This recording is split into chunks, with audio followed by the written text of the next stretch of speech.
the mentioning of the invited present and absent resource persons, the committee is directed to state the names of those who are absent and present today.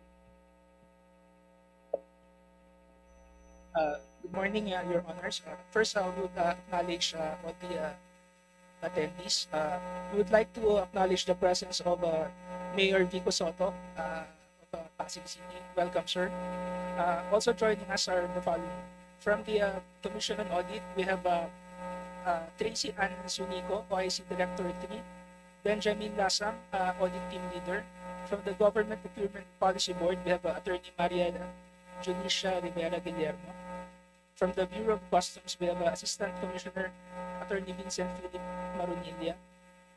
From the Philippine Contractors Accreditation Board, we have Chairperson Percival Dakay. From the DPWH, we have Yusek Ador Canlas, Undersecretary for Regional Operations in Visayas and Mindanao. Constante Dianes Jr., Assistant Secretary for Planning Service, and Mary Bueno, Assistant Secretary for Regional Operations. Yusek Maria Catalina Cabral, Undersecretary for Planning and Public-Private Partnership Services. R.D. Gerard Opulencia, NCR. R.D. Gaddafi Tanggol, CAR. R.D. Ronel Tan, Region 1. R.D. Matias Malenag, OIC, Region 2. R.D. Rosiler Tolentino, Region 3. R.D. Jovel Mendoza, Region 4A. R.D. Virgilio Eduarte, Region 5. R.D. Joel Limpenco, OIC, Region 6. R.D. Denise Maria Ayag, NIR. R.D. Danilo Villa Jr., Region 7. R.D. Edgar Tabacon, Region 8. R.D. Kayong Bayaw Dia, Region 9. R.D. Aparecio, Lilibet Aparecio, Region 10. R.D. Juby Gordon, Region 11. R.D. Basir Ibrahim, Region 12. R.D. Alex Ramos, Region 13. We also have former District Engineer Henry Alcantara, Bulacan 1st District. Former Assistant District Engineer Bryce Hernandez, Bulacan 1st District. Jason Hauco, Engineer Romeo Francisco, Norberto Santos, Ernesto Daos, Evelyn De Jesus.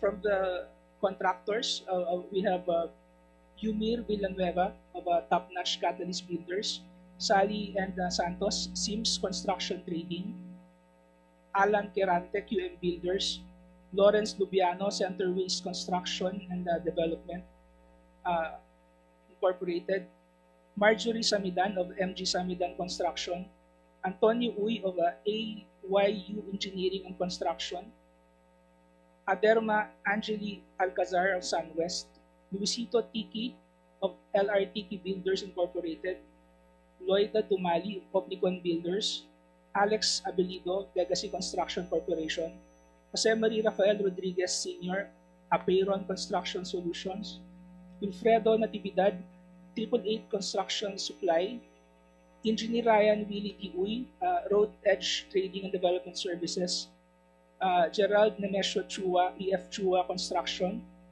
Arturo B. Uy of ABU Construction, Hightone Construction and Development Corporation, represented by Edsil Marbella, and 01 Construction and Trading, represented by Joshua John Lopez. Your Honors, we received a excuse letter from St. Timothy Construction Corporation indicating that Mr. Miguel Huntura, the one we subpoenaed, is no longer connected with St. Timothy Construction. And we also received a letter from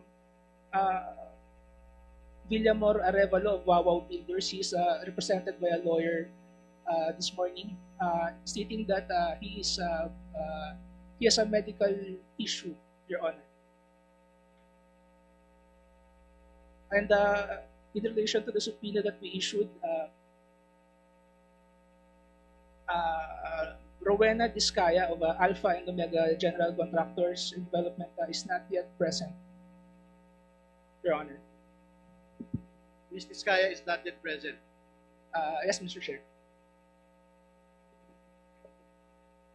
Go to the mic, please. Good morning, Your Honor. I am the counsel for EGB Construction. We would just like to EGB, Your Honor. I'd like to manifest that we are present, Your Honor. EGB is present. Thank you, Your Honor.